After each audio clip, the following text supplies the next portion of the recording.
Magandang araw po sa inyong lahat mga kasundo.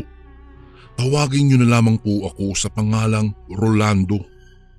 Nakatira po ako dito sa isang barangay sa Capiz. Ang edad ko po ngayon ay 53 na. Nais ko lang pong ibahagi sa inyo ang aking karanasan tungkol sa isang kababalaghan noong binata pa po ako. Naganap po ang mga pangyayaring ito noong dekada 60. Itong mga panahong ito, Kuya Bari, inaya ako ng kaibigan kong si Marlon na manggapas ng palay sa kabilang barangay dito sa Capiz. Ayon sa kanya, malaki umano ang kanyang kinikitang pera sa loob lang ng isang araw.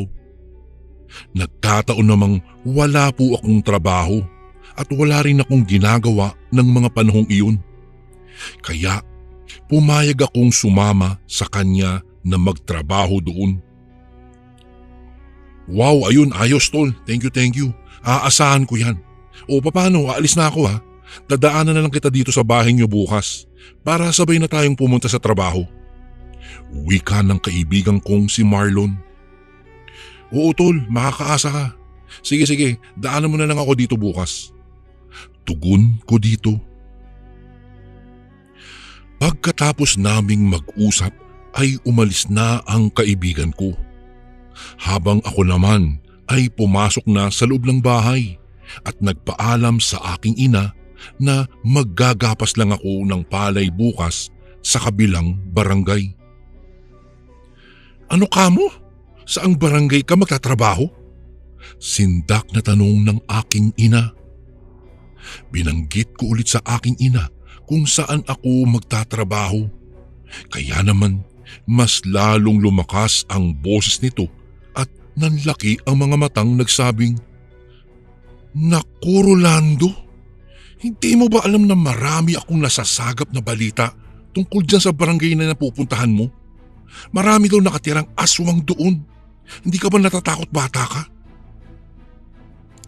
Ay naku naman, si nanay naman, hindi naman aswang po ang pakay ko doon kundi trabaho. Pabirong wika ko sa aking ina. Mas lalo naman itong nagalit at nagsabing, At talaga nga namang nagawa mo pang magbiro ha? Matakot ka nga sa sinabi mo. Kasi naman inay, hindi naman talaga totoo ang mga aswang-aswang na yan. Isa pa, dito na ako lumaki sa barangay natin. Wala naman akong nababalita ang may aswang dito. Reklamo ko sa aking ina para payagan lang niya ako. Nangihinayang kasi ako, Kuya Bari, sa kikitaing pera kung nakatambay lang ako. Ay naku, bata ka. Bahala ka na sa buhay mo. Malaki ka na. Alam mo na kung ano ang mga dapat mong gawin. Basta ako ha, pinaalalahanan kita ha, hindi ako nagkukulang sa'yo para din ito sa ikabubuti mo. Paninermon ng aking ina. Di kalaunan ay napapayag ko rin ang aking ina sa kadahilanang mayroon siyang maintenance na gamot. Kung kaya, mas kailangan ko talagang maghanap ng pera para may pangbili ng gamot niya. Kinabukasan nga ay maagang dumating si Marlon, kaya nagtungo na kaagad kami sa kabilang barangay. Para hindi kami abutin ng mahigit isang oras sa paglalakad, ay naisipan ng aking kaibigan na maghanap kami ng ibang daanan na mas malapit lang patungo sa pupuntahan naming barangay. Napansin kong pumasok kami sa isang masukal na talahiban at naglalakihang mga puno. Sinundan ko lang ang kaibigan kong si Marlon dahil mas kabisado niya ang daanan. Hanggang sa makalipas ang mahigit kalahating oras ay dumating na kami sa barangay na pupuntahan namin. Naglakad po kami papasok ng barangay hanggang sa makarating kami sa dulo ng baryo. Pagkadating naming doon ay nakita ko na ang napakaraming taong naggagapas. Kaya naman nag-umpisa na kaagad kaming maggapas ng aking kaibigan. Makalipas lang ang ilang oras at maghapon na ay pinagpahinga muna kami ng may-ari upang magmerienda. Nakita kong may dala itong isang malaking kaldero na punong-puno ng lugaw at mga lamang buto-buto. Kaya nakaramdam ako ng gutom at pagkatakam. Dahil sa ngayon pa lang ako makakatikim ng lugaw na may laman. Noong akmang kukuha na sana ako ng plato, nang bigla akong sinuway ni Marlon at hinatak papalayo sa nag-uumpukang mga taong kumakain ng lugaw. Teka. Huwag kang makihalubilo sa mga kasama natin. Tsaka huwag kang kumain ng lugaw ha. Yan dala ni Bossing. Seryosong wika nito bago uminom ng tubig. Ha? Bakit naman pre? Mukhang masarap pa naman ang lugaw na dala ni Bossing. Nakakagutom yung amoy. Tugon ko sa aking kaibigan. Basta, makinig ka lang sa akin ha, para hindi ka mapahamak. Anya pa at dagdag pa nitong sinabing, ito, tingnan mo. Nakita mo ba yung iba nating mga kasamahan na hindi kumakain ng lugaw? Tumango naman ako sa tanong nito at tinanong kung bakit nga ba hindi rin sila kumakain ng lugaw.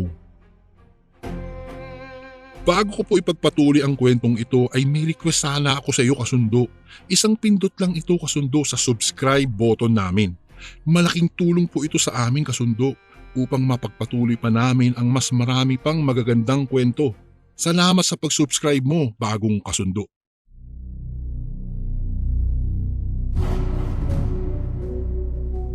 Alam mo bang dahil may lahing aswang yang amo natin at yang mga kumakain ng lugaw na dala niya ay mga aswang rin.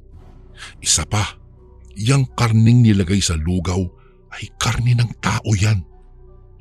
Kaya nga, magmula nang pumunta ako dito at nagtrabaho, hindi ako kumakain ng mga dalang pagkain ng amo natin. Mahirap na, baka mayanggaw tayo. Pagpapaliwanag nito sa akin. Nagulat naman ako sa narinig kong sinabi ng aking kaibigan at napatingin ako sa amo naming abala sa pagsandok ng lugaw at ibinibigay sa iba naming kasama. Huwag ka nga magbiro ng ganyan pre. Paanong magiging aswang yung amo natin? Tingnan mo ang bait-bait ng mukha. Parang ang hindi makabasag pinggan eh. Sambit ko dito. Hindi naman sumagot ang aking kaibigan at sa halip ay kumuha ito ng plato at pinalagyan ng lugaw at lamang karne.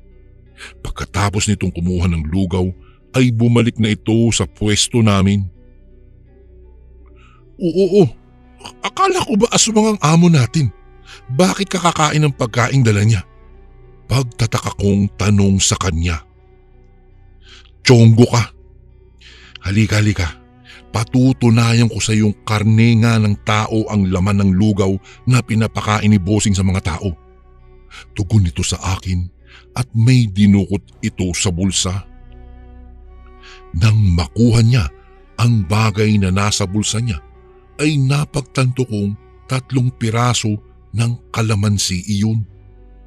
Kaya nagtataka ako at nagtanong ng, Tol, anong gagawin mo siya sa kalamansi? Pasasarapin mo yan, tama ba? Hindi naman niya sinagot ang tanong ko. Sa halip ay isa-isang hiniwa niya ang 3 kalamansi. Pagkatapos ay ipiniga iyon sa lugaw. Noong pumatak na ang katas ng kalamansi sa lugaw, ay nagulat na lang ako dahil ilang sandali pa ang lumipas ay bigla na lang umalingasaw ang napakabahong amoy na nagmula sa platong may lamang lugaw.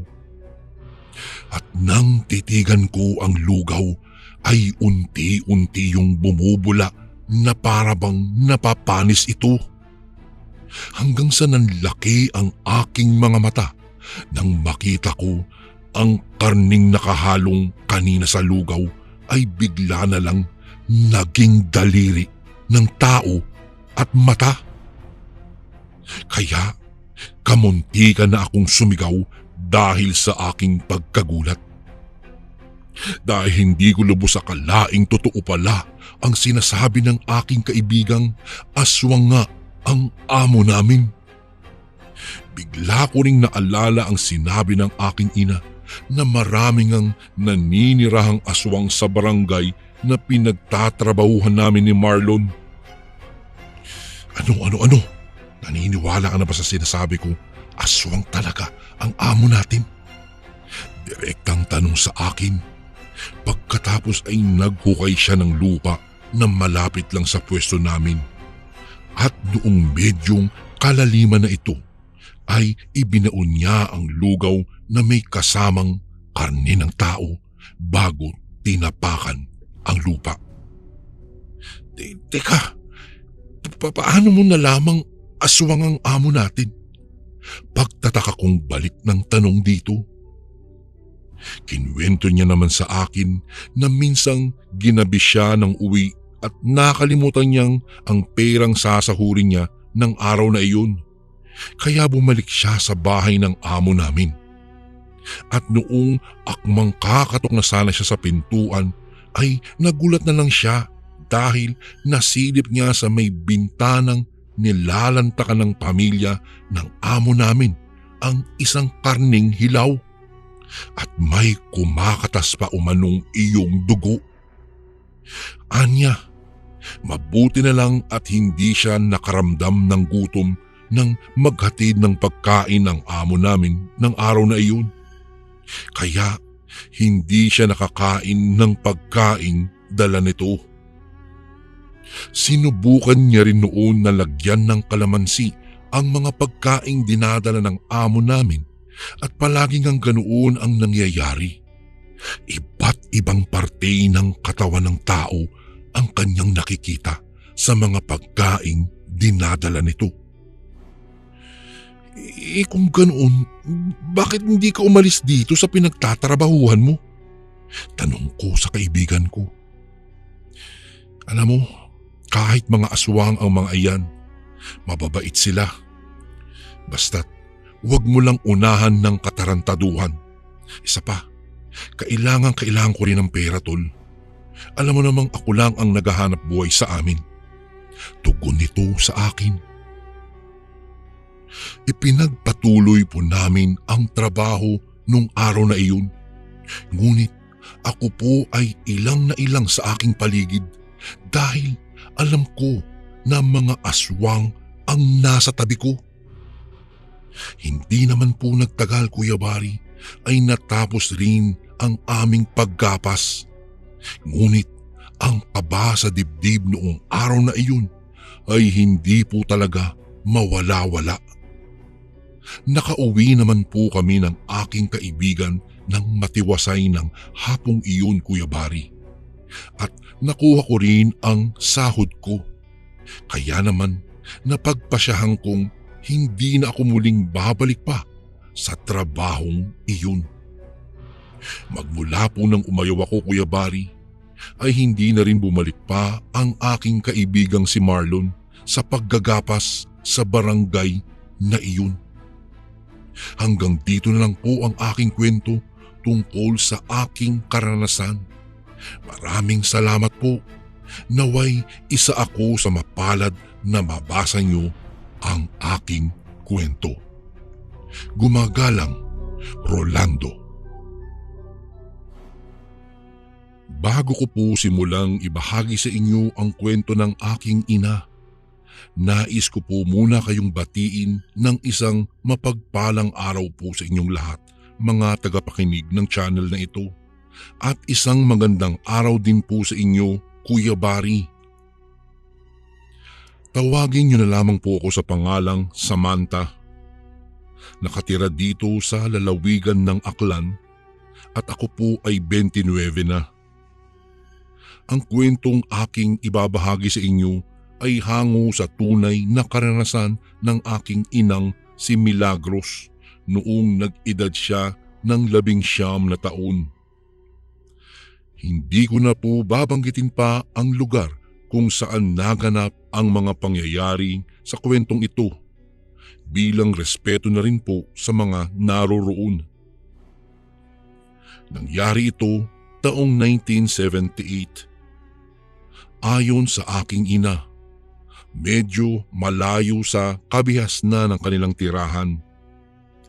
Kung kaya, sa tuwing namamalengke sila ng kanyang ina o kaya ng kanyang kapatid, ay maaga pa lang ay umaalis na sila sa kanilang bahay. Nang sa ganoon, bago sumapit ng dapit hapon ay nakauwi na sila sa kanilang tirahan. Kung hindi niyo po na itatanong, ay nasa bukid po nakatira ang aking ina noon. Kaya po sobrang layo talaga ang kanilang nilalakad makarating lamang sa bayan at makapamalengke. Inaabot po kasi ng mahigit 2 oras bago marating nila ang palengke. Nang araw na iyon, Kuya Bari, ay araw ng linggo. Kaya naman maagang gumising ang aking ina at ang kanyang kapatid upang bumaba ng bundok at makapamalengke ng kanilang pagkain sa loob ng 1 linggo. Hindi na sumama ang kanyang ina dahil sa may dinaramdam itong sakit ng araw na iyon. Kaya nagmungkahi na lang siyang si Tita Bet na lang ang isama niya para may magbibit-bit sa iba pang mga pinamili. Bago sila bumaba ng bayan ay nagbilin ang kanyang ina na bumili sila ng karne. Dahil ilang linggo na silang hindi nakakakain ng karne. Kaagad namang tumango ang aking ina bago lumabas ng bahay at naglakad na sila ng kanyang kapatid pababa ng bundok. Makalipas ang ilang oras ay nakarating na sila sa palengke. Kaya mabilis nang namili ang aking ina dahil sa araw iyon ng linggo at napakaraming tao sa palengke. Dahil lagsaan po talaga kapag araw ng linggo sa kanilang palengke, Kuya Bari. Iyon lang po kasi ang araw na libre ang oras ng mga tao. Kung kaya sinasamantala nilang mamili. Dahil sa araw ng Lunes hanggang Sabado ay wala na silang panahon para pamamili. Dahil sa kadahilanang abalang-abala sila sa lahat ng mga gawaing bukid at isa pa ay malayo ang palengke sa mga baryong kalapit na tinitirhan ng aking ina. Habang namimili ang aking ina ng karne ay nakikita niyang kakaunti na lang ang karne at parang mga pinagpilian na ng mga namimili. Ano ba yan? Nahuli na naman tayong mamili ng karne. Bakit ba kasi napakaraming taong namamalengke tuwing linggo? Reklamo ng aking ina sa kanyang sarili. Habang nagtitingin-tingin siya ay may natanaw siyang isang matandang lalaking nagbebenta ng karne sa di kalayuan. At sa tingin niya ay presko pa naman ang karne at wala pang masyadong taong bumibili. Kaya nagmadali ng maglakad ang aking ina papalapit sa pwesto ng matandang nagtitinda ng karne. Nakasunod lang naman sa kanya si Tita Bet habang bitbit rin ito ang mga isdang pinamili ng aking ina. Manong, magandang umaga. Mukhang bago lang po kayo dito sa palengke ah. Parang ngayon ko lang po kasi kayo nakita dito. Wika ng aking ina sa matanda. Ay, oo iha. Ngayon pa lang ako pumwesto dito. Nakita ko kasing mas marami ang namimili rito kaya pumwesto na ako dito. Tugon ng matanda. Teka ho, preska pa ba yung mga karne nyo? Tanong ng aking ina at tinitingnan ang karne. Mabilis namang tumugon ang matanda at nagsabing bagong katay lang ang karne. Agad nang bumili ng 3 kilong karne ang aking ina. Alam niya kasing ibuburo ni Lola Bernadette ang karne para hindi iyon masira sa loob ng 1 linggo. Kaya dinamihan ng aking ina ang kanyang binili. Tuwang-tuwa naman silang magkapatid na naglalakad na pabalik sa bundok dahil tapos na sila sa kanilang pamamalengke. Makalipas ang ilang oras ay dumating na sila sa kanilang bahay. "Nay, nandito na po yung karning pinabili nyo," wika ng aking ina. Sumagot naman si Lola Bernadette at nagtanong kung sariwa ba ang karning kanyang nabili. "Oo naman po, Nay. Alam ko namang ibuburo nyo ito ng 1 linggo, kaya pinili ko talaga ang presko. Tsaka nga pala, marami-rami rin pala itong binili kong karne, Nay, ha? Para naman matagal-tagal nating maubos yung karne. Kasi sa susunod na linggo pa naman tayo bababa ulit ng bundok eh." Pahayag ng aking ina. "O siya, sige. Ikaw na ang bahalang maglinis dyan," tugon ni Lola Bernadette. "Siya nga pala, pagkatapos mong hugasan yan, ibabad mo muna sa asin at mamaya ko na aasikasuhin yan. Kukuha lang ako ng kalamansi sa bakuran natin," dagdag na wika nito. Kaagad namang sinunod ng aking ina ang utos ni Lola Bernadette. Nang matapos niyang hugasan ang karne ay nakalimutan niyang lagyan ng asin ito dahil sa kasalukuyang nagluluto rin siya ng ulam para sa kanilang hapunan naman.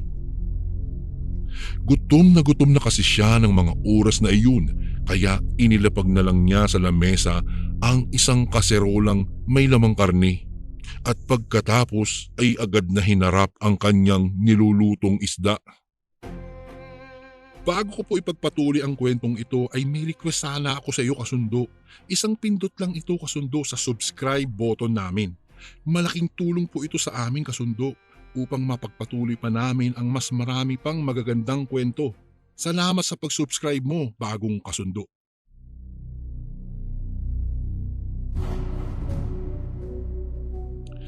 Pagkatapos niyang magluto, ay saka pa lamang dumating ang kanyang ina. Tinanong siya kung natapos na niya bang lagyan ng asin ang karne. "Ay, hala, Nay.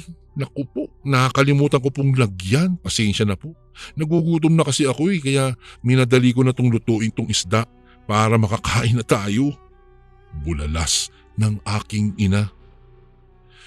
"Hay nako, ikaw talagang bata ka. Ikaw talagang milagrosa ka. Napaka makakalimutin mo talaga. Oo, sige. Mauna na kayong kumain ng kapatid mo, ha, at ako nang bahalang mag-asikaso dyan sa karneng yan," tugon ng kanyang ina. Matapos ngang magluto ang aking inang si Milagrosa Kuyabari, agad na siyang nagsantok ng pagkain at tinawag na ang kanyang mga kapatid upang kumain. Samantalang si Lola Bernadette naman ay hinuhugasan ulit ang karne dahil baka naiputan umano ng langaw iyon. Pagkatapos hugasan ni Lola ang karne ay kaagad nang nilagyan niya ng asin ang karne at hinayaan lang muna sa lamesa. Pagkatapos ay naghiwa naman siya ng kalamansi dahil balak niyang mag-ihaw ng karne at gagawing sausawan ang kalamansi. Habang naghihiwa si Lola Bernadette ay hindi niya maiwasang napapatingin sa karning binabaran ng asin. Dahil sa parang umano'y gumagalaw iyong karne sa kanyang paningin at tila ba parang buhay ito. Kaya kaagad niyang tinawag ang aking ina at ipinakita ang karne para makasigurado siya sa kanyang nakita. Naisip kasi ni Lola noon na baka namamalikmata lang siya. Noong tingnan naman iyon ng aking ina ay nanlaki ang kanyang mga mata at kamuntika na siyang masuka. dahil sa kadahilanang kitang-kita niya ang mga uod na naglalabasan sa laman ng karne at unti-unting umanong nagbabago ang karne. "Ano yan, Nay?" Bulalas ng aking ina. Akmang sasagot pa sana si Lola nang walang ano-anong tumambad sa kanilang harapan ang isang braso ng tao na tinadtad na tila bang buto-buto ng baboy iyon. Hindi na napigilan ng aking ina ang magsuka kaya napatakbo siya sa labas ng bahay at doon ay inilabas niya ang lahat ng kanyang kinain. "Putragis, karne ng tao itong nabili mo, Milagros. Aswang yung nagtitinda ng karning nabilhan mo. Saang banda sa palengke mo ito nabili?" Narinig ni Lolo Topper na naroroon na pala sa loob ng bahay ang tanong ng aking ina. Matapos niyang mailabas lahat ng kinain niya ay naglakas loob na siyang pumasok sa loob ng bahay at sinabi sa kanyang ama kung saan niya nabili ang karne. "Hay nako, siguraduhin lang talaga ng aswang na iyon na hindi magsalubong ang landas namin at hindi ko siya makita sa palengke bukas dahil hindi ako magdadalawang isip na tadtarin ko siya ng pinong-pino." Galit na wika ni Lolo. May lahing Kastila po kasi si Lolo Topper, Kuya Bari, kaya mabilis lang mag-init ang ulo nito at walang kinatatakutan. Kinabukasan nga ay pinuntahan kaagad niya ang taong tinutukoy ng aking ina na nagtitinda ng karne ng tao sa palengke. Pagkarating ni Lolo sa palengke ay nakita niya ang taong tinutukoy ng aking ina, kung kaya mabilis niya itong sinugod. Ngunit sa kanyang pagsugod ay bigla siyang natalisod sa isang kahoy na nakakalat sa palengke, kaya bumulagta ang aking lolo. Ngunit sa kanyang pagtayo ay parang namalikmata siya dahil wala na ang taong hinahanap niya. Pinuntahan pa rin niya ang pwesto kung saan naglalako ang matanda. Ngunit takang-taka siya dahil wala na ito doon. Nagtanong-tanong siya sa mga suki nilang tindahan. Ayon umano sa mga ito ay hindi nila kakilala ang taong nagtitinda ng karning nabilhan ng kanilang anak.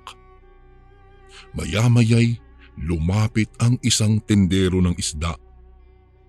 Ayon dito ay nakita nga daw niya ang aking ina na pumibili kahapon doon sa isang matandang lalaking iyon. Hindi daw niya kakilala iyon at doon din lang daw niya nakita ang taong iyon doon sa palengke. Dagdag pa nito ay marami daw ang bumili din sa lalaking iyon. Naku, mukhang maraming nabiktima ang aswang na iyon. Gulat na gulat ang mga tindera at mga tindero nang nabanggit ito ni Lolo Topper.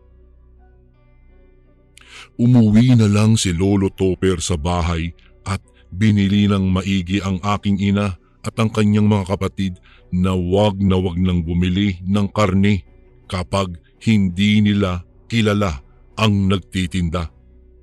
Di bali nang hindi sila makakain ng karne, wag lang sila mayanggaw. Hanggang dito na lang po ang aking kwento. Maraming salamat po, Kuya Bari. Gumagalang, Samantha. Bago ko po simulang ibahagi sa inyo ang aking karanasan, mga kasundo, nais ko po muna kayong batiin ng isang mapagpalang araw sa inyong lahat, lalong-lalo na sa ating butihing narrator na si Kuya Bari. Nawiwili po kasi akong makinig ng mga katatakutan sa iba't ibang horror narration channel dito sa YouTube. Noong na-quarantine po kasi ako last year dahil nag-positive po ako sa COVID. Kaya naman, para hindi ako malungkot, ay nilibang ko po ang aking sarili sa pakikinig ng mga nakakatakot na kwento. Hanggang sa mapadako na ako sa YouTube channel ng Ang Sundo Horror Stories.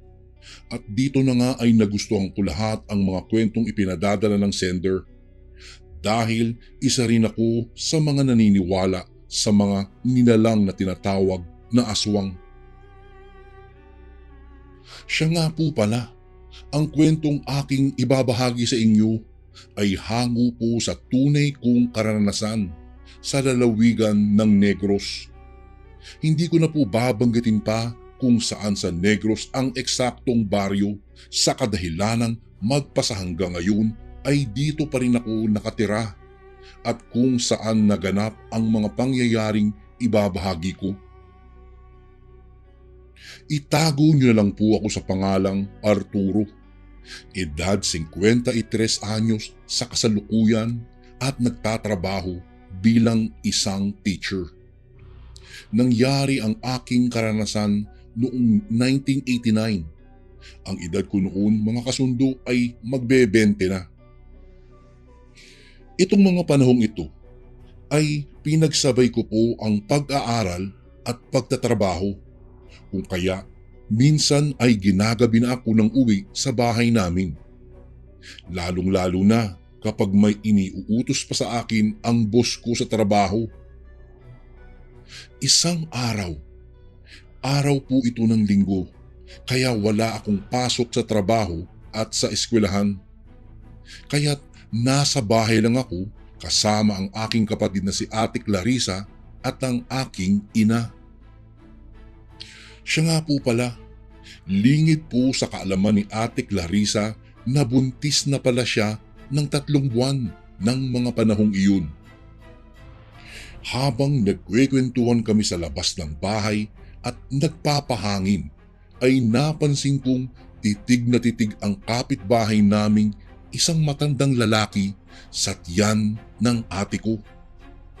Kaya sinabi ko po ito sa nanay ko na kanina ko pa napapansin ang matandang lalaki na nakatingin kay ate. Naku, si Mang Berting yan, tatay ni Carmela. Huwag mo na lang pansinin yan. Ganyan talaga kung makatingin ang matandang yan. Akala mo ay kakatay lagi ng tao. Tugon ng aking ina. Biniro ko pa si ate noon na baka may gusto sa kanya yung matanda. Kaya ganoon na lang kung makatingin ito sa kanya. Sumagot naman si Ate Clarissa ng, "Hoy, ikaw Arturo ha, huwag kang makabiro-biro ng ganyan. Mamaya marinig ka ng asawa ko, magalit pa yun. Tsaka tingnan mo nga yung si Mang Berting, halos di nga makalakad dahil sa uugod-ugod na, tapos magkakagusto pa sa akin." Nagtawa na naman kami sa sinabi ni ate. Inaya naman kami ng aming ina na pumasok na sa loob ng bahay at magtatanghalian na. Kinahapunan, inaya ko si ating bumili ng pagkain sa tindahan ni Aling Carmela para naman kako makapagmeryenda kami. Noong nasa harapan na kami ng tindahan ni Aling Carmela at kasalukuyang bumibili na, nagulat na lang ako nang biglang may nagsalitang matanda sa likuran ko at nagsabing, "Baka ingatan mo ang dinadala mo, iha. Baka lumabas na durug-durug yan." Agad namang napalingon kami ni Ate Clarissa at sa hindi inaasahan ay nakita namin si Mang Berting na malakas pa sa kalabaw kung makatayo sa likuran ng ate ko. Samantalang kaninang umaga ay akala mo'y naghihingalo na dahil sa nakaratay na lang ito sa banig sa may balkonahit nagpapahangin. Tapos ngayon, akala mo kung makatayo ng matuwid ay hindi matandang uugod-ugod. Napakunot noon naman si Ate Clarissa at nagtanong ng, "Mang Berting, anong ibig niyong sabihin? Ano pong dinadala? Hindi ko po kasi kayo maintindihan. Napansin kong parang kumislap ng panandalian ang mata ni Mang Berting na parabang mata iyon ng pusa bago ito nagsalita. Ining, hindi mo alam na buntis ka, no? Nakangising tanong nito, sabay naglakad na papasok sa loob ng bahay. Naguguluhan man kami ni Ate Clarissa sa sinabi ng matanda, ngunit mas nagtataka kami sa ikinikilos nitong kakaiba. Biruin niyo po, isang matandang uugod-ugod na at halos butot balat na ang katawan. Tapos ay nakikita mong nakaratay na sa araw na akala mo'y may malalang sakit na isang bulati na lang ang pipirma at mamamatay na iyon. Tapos kinahapunan makikita mo na lang ito nakakapaglakad ng maayos at kumikilos na parang walang dinaramdam o kaya ay sakit. O di ba po, mas nakakapagtaka iyon? Pagdating namin sa bahay ay hindi pa rin kami natigil ni Ate Clarissang pag-usapan ang tungkol sa kapitbahay naming matanda. Hindi kaya ating may matinding lihim yung kapitbahay natin? Tanong ko dito. Hindi naman sumagot si ate sa sinabi ko. Sa halip ay nag-isip ito kung kailan siya huling dinatnan ng buwan ng dalaw. At noong nakapag-isip-isip na siya, ay doon na lang niya napagtanto at nakumpirmang 3 buwan na pala siyang hindi dinadatnan ng buwan ng dalaw. So ang ibig sabihin lang yan, buntis ka ate. Bulalas ko sa kanya. Tuwang-tuwa naman kaming dalawa dahil sa matagal nang inaasam-asam nilang mag-asawa na magkaroon sila ng anak. Teka, papaanong nalaman ni Mang Berting na buntis ako? Tanong ni Clarissa. Napaisip naman ako, papaano nga ba nalaman ni Mang Berting na buntis ang kapatid ko? Maski nga si ate, hindi niya namalayang nagbubuntis na pala siya. Kung hindi lang sinabi ng matanda, ay hindi pa niya ito namalayan. Ay nako, hayaan mo na yan ate. Baka nagkataon lang na nahulaan ito ni Mang Berting. O kaya aswang si Mang Berting at naamoy niya ang batang nasa sinapupunan mo. Naku ate, mag-ingat ka sa matandang iyon. Huwag kang lalabas ng bahay kapag gabi na. Bulalas ng wika ko sa kanya. Isang araw, maghahating gabi na ako nang makauwi sa bahay namin. Dahil sa may trabaho pa akong tinapos. At may project pa ako sa school na ginawa sa bahay ng kaklase ko. Kaya inabot na ako ng hating gabi.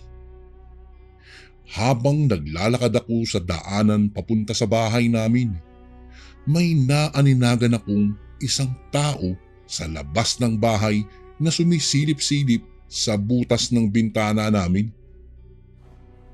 Noong unay, pinagmamasdan ko lang ang taong nasa labas ng bahay.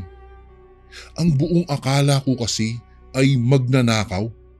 Ngunit nang matitigan ko na ng maigi ang taong nasa labas, bigla akong ginapangan ng kilabot sa katawan.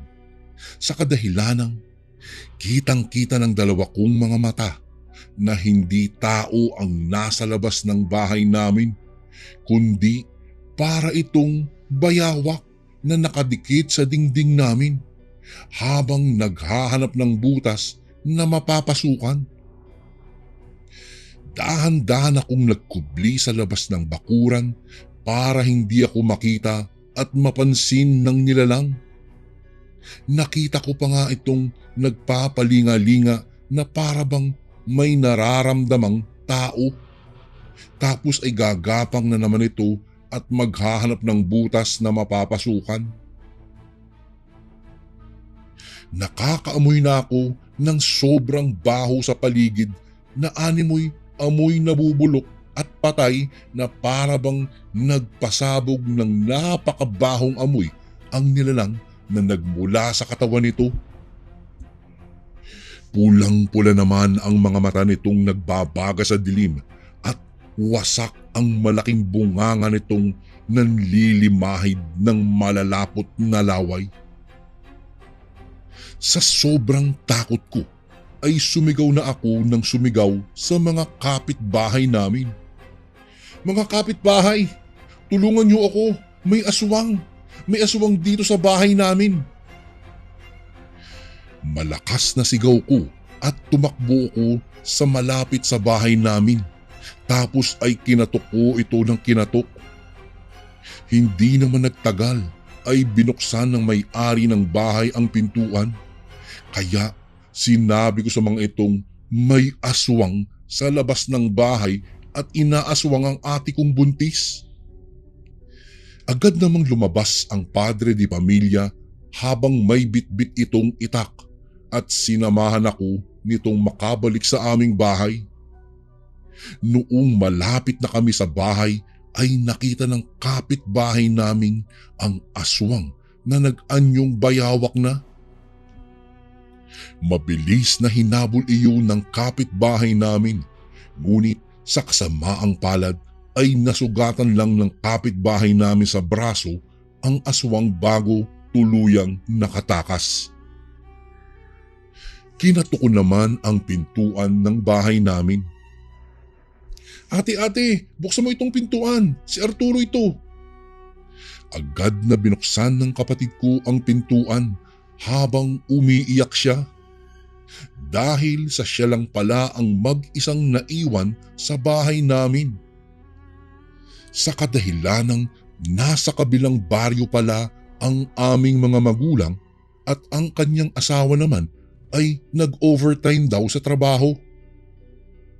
Binili na naman kami ng kapitbahay naming si Mang Boyet na isarang mabuti ang pintuan. At kung sakaling bumalik pa ang aswang, ay huwag kaming magdalawang isip na tawagin siya. Kinabukasan, nabalitaan na lang naming maaga daw inihatid ni Aling Carmela si Mang Berting doon sa bahay ng kapatid niya. Dahil ayon umano sa kanya ay nagkasak daw ito dahil sa sugat na iniinda ng matanda at doon na raw muna mamamalagi at magpapagaling ang matanda. Doon ay nabuo sa isipan kong si Mang Berting talaga ang aswang. Dahil kung hindi siya, bakit nagkukumahog na ihatid ni Aling Carmela ng madaling araw ang tatay nito? Idagdag mo pa na may nakakitang kapitbahay naming may sugat umano daw si Mang Berting sa braso. Magmula po nang mawala ang matandang kapitbahay namin, ay wala na ang mga kababalaghang nangyari sa baryo namin. At hindi nga kalaunan ay ipinanganak na ng ate ko ang kanilang junior. Hanggang dito na lang po ang aking kwento, mga kasundo. Maraming salamat po, Kuya Bari. Gumagalang, Arturo. Magandang araw po sa inyo, Kuya Bari. Tawagin niyo na lang po ako sa pangalang Joshua, nakatira dito sa lalawigan ng Antique. Gusto ko lang pong ibahagi sa inyo ang karanasan ng aking amang si Boyet nang minsang mapadpad siya kasama ang kanyang kaibigan sa Tagong Baryo dito sa Antique. Nangyari ito taong 1975 at ang edad po ng aking ama ng mga panahong iyon ay 21 na. Ayon po sa kwento ng aking ama, mga kasundo, itong mga panahong ito ay kasalukuyang siyang naghahanap ng mapapasukang trabaho. Kasama ang kanyang kaibigang si Dino.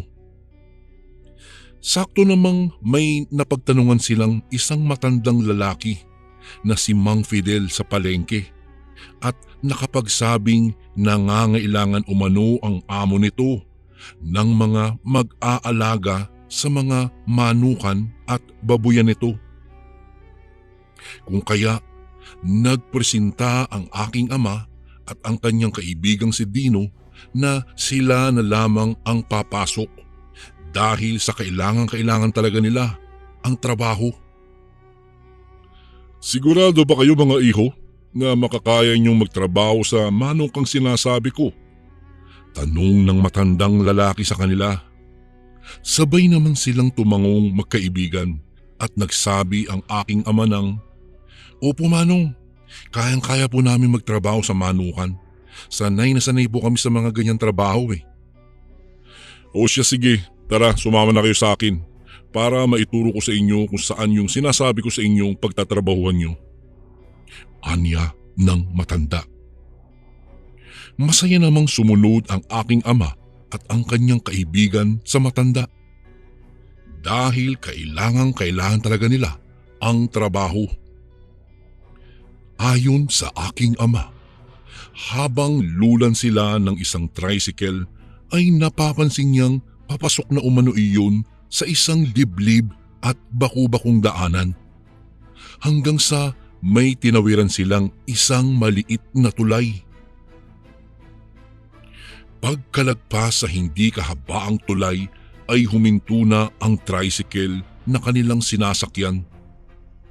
Agad nang bumaba ang matandang lalaking kausap nila, kaya bumaba na rin ang aking ama at ang kanyang kaibigan. Noong makababa na sila ay inilibot ng aking ama ang kanyang paningin sa paligid. Dahil sa wala na umano iyong mga kabahayan at puro mga talahiban na lang ang kanilang nakikita. Boss, hanggang dito ko na lang po kayo maihahatid ha. Bawal na po kasi kaming pumasok dyan sa looban eh. Wika ng tricycle driver. Nagtataka ang aking ama at napatanong sa kanyang isipan na papaanong nasabi ng driver ng tricycle na bawal pumasok. Parang dead end na yata yung lugar na hinintuan nila. Ngumiti naman ang matanda at nagbayad na sa driver. Pagkatapos ay umarangkada na ang driver papalayo sa lugar na kinatatayuan nila. Nagulat na lang ang aking ama nang may tumapik sa kanyang balikat, kaya napalingon siya. At nakita niyang si Mang Fidel pala yung tumapik sa kanya. Tara mga pare, maglakad na tayo. Para bago pa man magdilim ang paligid naroroon na tayo sa baryo. Wika ni Mang Fidel. Mang Fidel, saan baryong tinutukoy niyo? Pagtatakang tanong ng aking ama sa matanda. Sinabihan naman sila ng matanda na sumunod na lang at wag nang marami pang tanong dahil trabaho umano ang kanilang hanap, kaya wag na raw silang magreklamo pa. Hindi na muling nagtanong pa ang aking ama sa matanda. Sa halip ay sumunod na lang sila. Makalipas ang ilang sandaling paglalakbay nila sa maliit na daanan ay bumungad sa kanila ang isang baryo. Wow! Di ko akalaing may baryo palang nakatago dito. Bulalas ni Dino sa aking ama. Habang naglalakad na umano sila papasok sa loob ng baryo ay napapansin ng aking ama na kakaunti lang ang mga naninirahang tao roon at gawa sa mga kawayang pinagdikit-dikit ang mga dingding at ang bubungan naman ay pawid. May mga silong ang mga bahay na nadadaanan nila na sa tansya ng aking ama ay nasa 4 na metro iyon. Nakikita naman ng aking ama na parang mababait at palakaibigan naman ang mga tao roon. Dahil palaging nakangiti ang mga ito at binabati si Mang Fidel kapag nadadaanan nila iyon. Ilang sandali pa ay nakarating na sila sa may kalakihang bahay sa dulo ng baryo at sa tingin ng aking ama ay iyon na ang bahay ng matanda. Lolo, sino po iyang mga kasama mo? Bungad na tanong ng batang lalaki kay Mang Fidel nang makita nito ang matanda. Mga panauhin natin sila, apo. Teka, nasaan ba ang ama mo't may ipapakilala ko sa kanya? Tanong ni Mang Fidel sa bata habang ginugulo nito ang buhok nito. Ngumiti namang itinuro ng bata ang lalaking nasa di kalayuan at abalang nagpapastol ng mga hayop. Agad na nilapitan nila iyon at sinabi ni Mang Fidel na naghahanap ng trabaho ang aking ama at ang kanyang kaibigan. Wala namang maraming tanong-tanong pa ang anak ni Mang Fidel na napag-alaman ng aking ama na ito pala ang magiging amo nila sa trabaho. Agad namang itinuro ng matanda kung saang kubo sila titira ng aking ama at ang kanyang kaibigang si Dino. Pagpasensyahan nyo na at magulo itong tulugan nyo. Hayaan nyo bukas na bukas ay ipapalinis ko ito. Wika ni Mang Fidel. Naku, wag na po Mang Fidel. Kami na lang po ang maglilinis dito. Tugon naman ng aking ama. Siya nga pala, hindi naman ako mahigpit sa mga tauhan ng aking anak. Kaya lang ay ang kabilin-bilinan ko sa inyo ay pagsapit ng 6:00 ng gabi. Dapat lahat ng pintuan at bintana nyo ay nakasarado na. At ito pantandaan nyo, siguraduhin yung nakakandado ng maigi at huwag na kayong lumabas ng bahay. Maliwanag ba? At saka isa pa pala, kung sakaling may maramdaman kayong kakaiba o anuman, huwag nyo na lang pansinin at magkunwari na lang kayong walang narinig. Nagkakaintindihan ba tayo? Wika ni Mang Fidel. Tumangon naman ang aking ama at nagpasalamat sa matanda dahil sa bukod sa libre sila sa pagkain ay malaki pa ang ipasasahod sa kanila. Bago ko po ipagpatuloy ang kwentong ito ay may request sana ako sa iyo kasundo. Isang pindot lang ito kasundo sa subscribe button namin. Malaking tulong po ito sa amin kasundo upang mapagpatuloy pa namin ang mas marami pang magagandang kwento. Salamat sa pag-subscribe mo, bagong kasundo.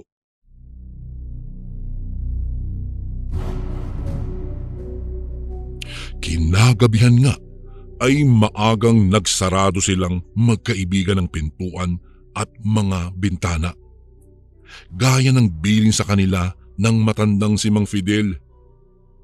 Matapos nilang gawin iyon ay kaagad na silang nagpahinga. Sa kadahilanang maaga pa silang gigising kinabukasan para sa trabahong gagawin nila. Pre, magluluto na muna ako ng kakainin natin. Wika ni Dino sa aking ama. Sige tol, medyo nagugutom na nga ako eh. Tugon naman ng aking ama. Kaagad namang nagtungo sa kusina si Dino at nagluto ito ng pagkain. Makalipas ang ilang sandali, habang nagluluto umano ang kaibigan ng aking ama, ay may naririnig na boses na nanggagaling sa labas ng kubo ang aking ama. Kaya ang buong akala niya ay si Mang Fidel lang iyon at may kailangan sa kanila. Kaya nagmadali siyang bumangon mula sa pagkakahiga at tinungo ang pintuan. Nang akmang bubuksan niya na sana iyon, nang bigla siyang pigilan ng kanyang kaibigan at sumenyas itong huwag maingay at silipin ang taong nasa labas. Kaagad namang naintindihan ng aking ama ang ibig sabihin ng kanyang kaibigan. Kung kaya, dahan-dahan siyang naglakad papalapit sa bintana at mula nga sa isang siwang ng kawayan ay sinilip ng aking ama ang kung sino mang tao ang naroroon sa labas. Ayon pa sa aking ama, halos himatay na siya at nawalan ng ulirat nang makita niya ang isang nilalang na naroroon. Dahil sa hindi tao ang nag-iingay sa labas ng bahay, kung hindi isang nilalang na nakakatakot ang kanyang nakita.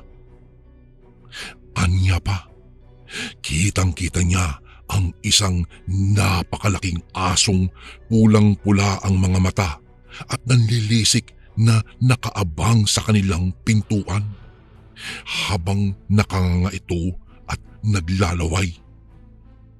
Naglabas rin umano ito ng nakakatakot na tunog na parabang pusang nagagalit at anumang oras ay mananakmal na iyon. Maya-maya'y nakaamoy na rin ang aking ama ng kakaibang amoy na parabang amoy patay na matagal na nabubulok.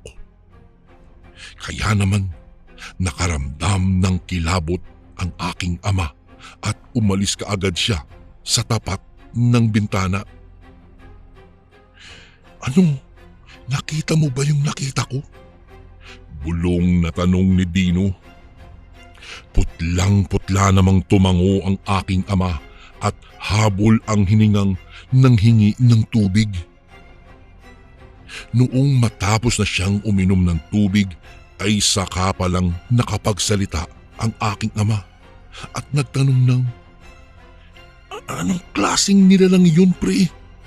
Sa buong buhay ko ngayon lang ako nakakita ng ganoong kalaking aso na parang kasinlaki ng kalabaw." "Pare, aswang yun pare. Kanina ko pa nararamdaman yun habang nagluluto ako ng pagkain. Alam mo ba sa tingin ko, kaya walang nagagawi ditong mga taga-ibang baryo dahil sa may sikreto itong tagong baryo na napuntahan natin." Tugon ni Dino sa aking ama. Maya-maya ay biglang may kumatok sa pintuan nila at ito'y boses ni Mang Fidel. Ngunit pinigilan ni Dino ang aking ama noong akmang bubuksan na sana niya ang pinto. Sinilip muna ni Dino sa siwang ng kawayan at walang Mang Fidel na kumakatok ang kanyang nakita. Maya-maya pa ay biglang kumalabog ang bubungan ng tinutulugan nila at pilit na tinutuklap ang bubong nito. Hindi alam ng dalawa ang kanilang gagawin nang biglang dumami na ang magkakaibang tunog sa labas. Mga alulong ng aso at pagaspas ng malalaking pakpak na umano'y umiikot-ikot sa taas nila. Hindi nakatulog ang magkaibigan noong gabing iyon at wala silang ginawa kung hindi ang takpan na lang ang kanilang tenga magdamag. Kinabukasan ay napagpasyahan nilang magkaibigan na umuwi na dahil sa baka hindi nakakayanin pa ng aking ama ang kanyang nararamdamang takot kapag magtagal pa sila sa baryong nakatago. Matiwasay namang silang magkaibigang nakauwi at sa awa naman ng Diyos ay nakahanap naman sila kaagad ng mapapasukang trabaho doon sa palengking malapit sa kanilang baryo. Magpasa hanggang ngayon ay hindi talaga malilimutan ng aking ama ang kanyang karanasan doon sa tagong baryo ng Antique. Hanggang dito na lang po ang aking kwento, Kuya Bari. Maraming salamat po. Gumagalang, Joshua. And again, maraming salamat po mga kasundo. Don't forget to subscribe and i-click nyo lang po yung bell na button para updated po kayo sa mga upcoming videos namin na paparating. Maraming salamat po ulit. God bless and ingat po lagi dyan. Ito po si Kuya Bari at ako ang Sundo.